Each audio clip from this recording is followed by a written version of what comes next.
Majority आपको CPSP में सवाल आते हैं ना, वो आपको इस सेक्शन में से आते हैं। ठीक है, इससे पहले वाले सेक्शन में से भी क्वेश्चंस आते हैं, लेकिन वो इतने ज़्यादा नहीं आते जितना आप कह लो कि ये मेजर आपका एमसीक्यू पूल है, और ये हर उसमें आना है, यानी हर सब्जेक्ट में आना है। किसी का मेडिसिन का पेपर है, सर्जरी का पेपर है, सब में ये आते होते हैं।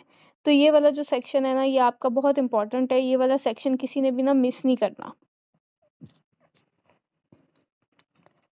अब ये सेक्शन हमारे पास दिया कैसे हुआ है, तो ये सेक्शन बेसिकली आपके पास इस तरीके से दिया हुआ है कि उसने आपको, अब हम अगर हीमेटोलॉजी लेके चलेंगे ना, तो हीमेटोलॉजी में हमारे पास बहुत सारे डिजीजेस आ जाते हैं। अब जाहिर सी बात है, हम एक ही चैप्टर को इतना ज़्यादा भी नहीं कर सकते कि हम सारे डिजीजेस का ए टू जी हर चीज़ पढ़ें।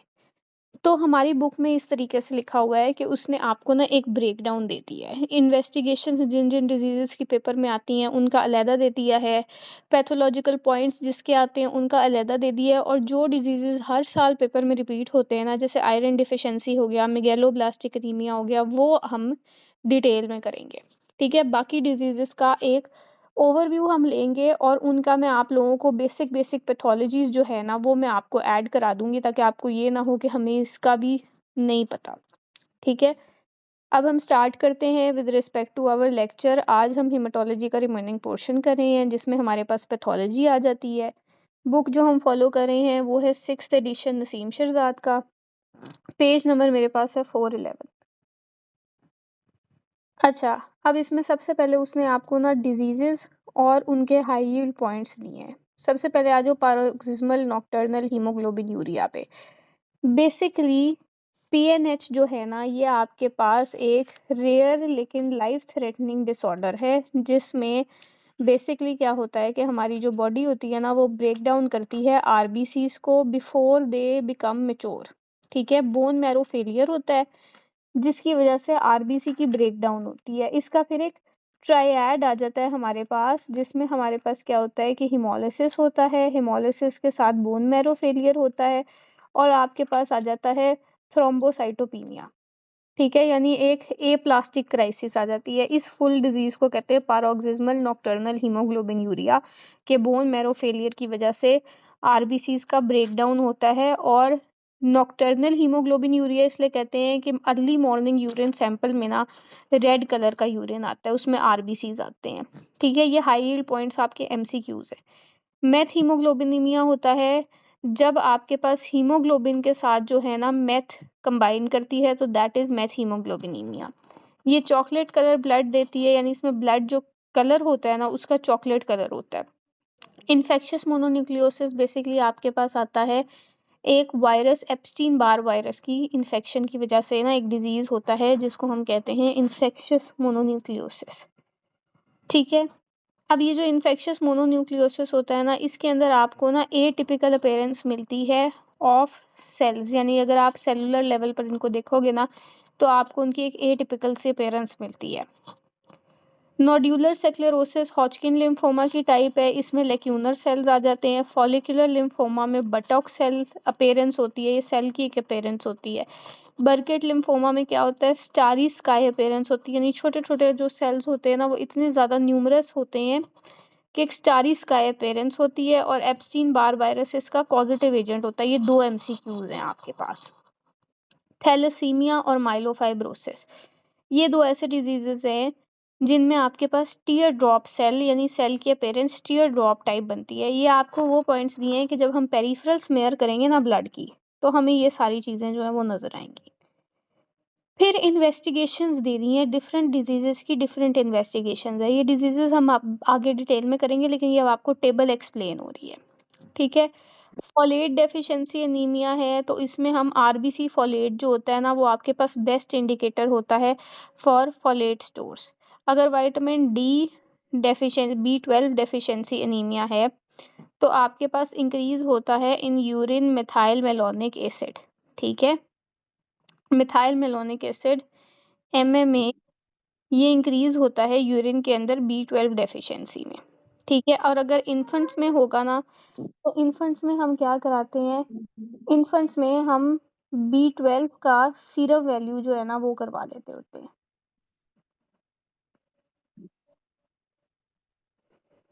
ठीक है। उसके बाद आपके पास आयरन डेफिशिएंसी एनीमिया आता है, तो best indicator for iron deficiency anaemia हमारे पास क्या होता है, हम उसके लिए करवा देते हैं सीरम फेरेटिन लेवल्स।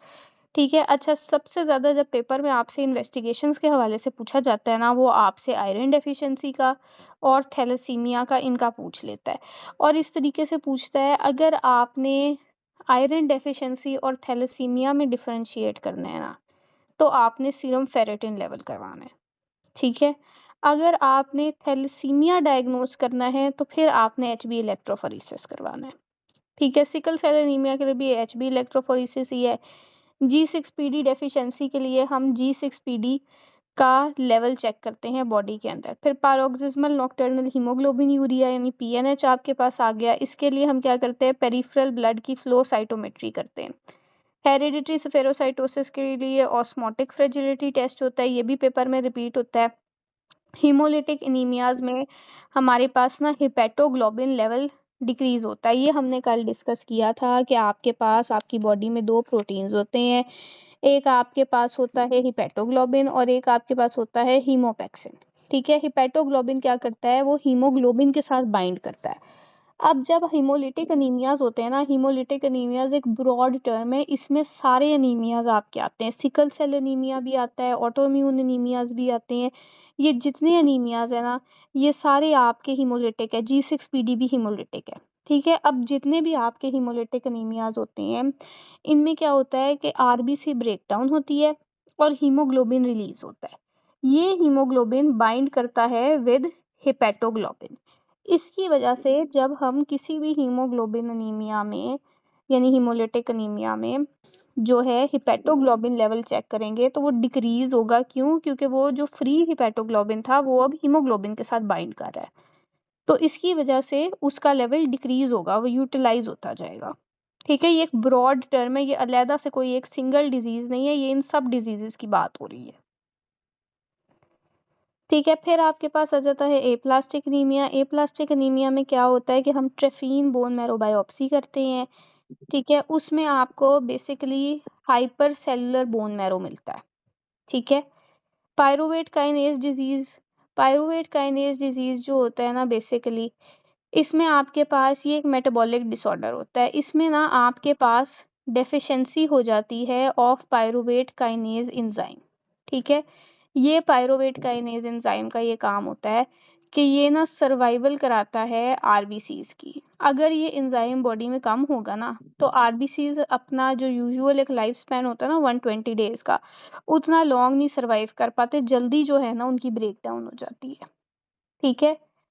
तो ये disease basically pyruvate kinase disease होता है, इसमें भी हिमोलिसिस ही होती है। इसमें हम क्या कराते हैं, आरबीसीज़ का एंजाइम ऐसे कराते हैं। एंजाइम ऐसे क्यों करवाते हैं? क्योंकि पायरुवेट काइनेज एंजाइम है। ठीक है। ये एंजाइम बेसिकली रिस्पॉन्सिबल होता है रेड ब्लड सेल्स के लिए। पर्निशियस अनीमिया, पर्निशियस अनीमिया होता है एक ऑटोइम्यून डिजीज़, जिसमें हमारी बॉडी में ना इंट्रिंसिक फैक्टर के अगेंस्ट ऑटो एंटीबॉडीज़ बनती हैं, वो B12 को एब्जॉर्ब नहीं होने देता। ठीक है। पर्निशियस एनीमिया और B12 एनीमिया में ना डिफरेंस है, ये पेपर में आ जाता होता है, वो इस डिफरेंस को ना पूछ लेते होते हैं। तो उसमें हम एंटीबॉडी देखेंगे अगेंस्ट इंट्रिंसिक फैक्टर। ठीक है। मेन डिजीजेस का ना आपको बस इतना पता होना चाहिए विद रिस्पेक्ट टू पैथोलॉजी कि ये इनकी कॉज क्या है। कुछ एनीमियाज ऐसे होते हैं जो पेपर में बहुत ज़्यादा आते हैं, कुछ एनीमियाज होते हैं जो सिर्फ वो आपको सुपरफिशियली पूछ लेता होता है। अब क्लासिफिकेशन ऑफ एनीमियाज पे आ जाते हैं। Classification of anaemias basically systems होते हैं हमारे पास, जिसमें हमने एनीमियाज को डिवाइड किया होता है। हम ऑन बेसिस ऑफ कॉज भी एनीमियाज को डिवाइड कर सकते हैं, यानी न्यूट्रिशन की बेस पे भी होता है, ऑटो इम्यून डिसऑर्डर्स की बेस पे भी होता है, और हम एनीमियाज को डिवाइड कर सकते हैं सेल्स की बेस पे भी। ठीक है। यानी अब तीन डिवीजन्स है, माइक्रोसिटिक जिसमें सेल साइज छोटा होता है, नॉर्मोसिटिक और मैक्रोसिटिक। ठीक है। ये जो स्टैंडर्ड सेल साइज है ना, ये आपने याद करना है। फिर मीन कॉर्पस्कुलर वॉल्यूम और मीन कॉर्पस्कुलर हीमोग्लोबिन। ठीक है। ये दो चीज़ें कि उसने आपको डेफिनेशन बताई है कि मीन कॉर्पस्कुलर वॉल्यूम होता है average volume of red blood cells, यानी कि कितने रेड ब्लड सेल्स हैं हमारी बॉडी के अंदर। हीमोग्लोबिन होता है कि कितना एवरेज हीमोग्लोबिन मास है एक आरबीसी के अंदर। सपोज नॉर्मली एक आरबीसी के अंदर आपके पास 27 पिकोग्राम जो है वो होना चाहिए, ठीक है। अब अगर किसी के पास 25 है, 22 है, तो वो कम है उसका मीन कॉर्पस्कुलर हीमोग्लोबिन, ठीक है। ये डेफिनेशंस एज सच याद करने की ज़रूरत नहीं है, आपको बस कॉन्सेप्ट पता होना चाहिए। डेफिनेशंस पेपर में नहीं आती और ये वैल्यू भी ना पेपर में नहीं पूछी जाती, ठीक है। सिर्फ आपको ये पता होना चाहिए कि नॉर्मोसिटिक, हाइपोक्रोमिक, हाइपरक्रोमिक में क्या डिफरेंस है और ये वैल्यूज उसमें कैसे हम यूटिलाइज करते हैं। अगर नॉर्मोसिटिक होगा तो ये दोनों वैल्यूज नॉर्मल होंगी, अगर हाइपरक्रोमिक अनीमिया होगा तो आपके पास उसमें ये वैल्यूज ज़्यादा होंगी, ठीक है। यानी हीमोग्लोबिन ज़्यादा होगा तो हाइपरक्रोमिक होगा। हाइपोक्रोमिक में मीन कॉर्पस्कुलर हीमोग्लोबिन जो होगा ना वो कम होगा। तो ये आपको इसमें बस ये यूटिलाइजेशन का पता होना चाहिए कि कैसे ये वैल्यूज उसमें काम आती हैं, ठीक है। उसके बाद आपके पास आ जाता है डिफरेंशिएशन के कैसे हम आयरन डेफिशिएंसी को, अनीमिया ऑफ क्रॉनिक डिजीज को और हीमोक्रोमेटोसिस को कैसे हम डिफरेंशिएट करते हैं स्टेम में, ठीक है। सपोज आपको एक स्टेटमेंट आ गया, अब उसमें मैम मेरा एक आपको सवाल है। जी जी मैम मेरा ये जो नॉर्मोक्रोमिक, हाइपोक्रोमिक और हाइपोक्रोमिक जो है एनीमिया, ये इनमें जरा डिफरेंस दोबारा बता दें प्लीज। अच्छा देखो, जो क्रोमिसिटी होती है ना आरबीसीज की, वो डिपेंड करती है हीमोग्लोबिन लेवल पर, ठीक है।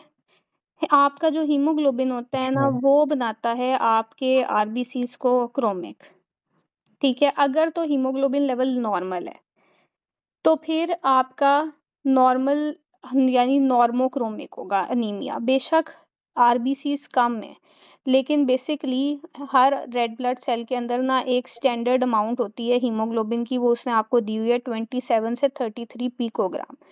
अगर रेड ब्लड सेल्स कम भी हैं बॉडी में, ठीक है, सपोज एग्जांपल ले लो कि 50 रेड ब्लड सेल्स नॉर्मल एक बंदे के अंदर होते हैं, किसी बंदे के अंदर 40 है तो इसको अनीमिया है। लेकिन उस एक 40 रेड ब्लड सेल्स में से भी आप एक रेड ब्लड सेल उठा लेते हो ना और उसके अंदर हीमोग्लोबिन लेवल 33 पिकोग्राम ही है, तो ये नॉर्मोक्रोमिक है।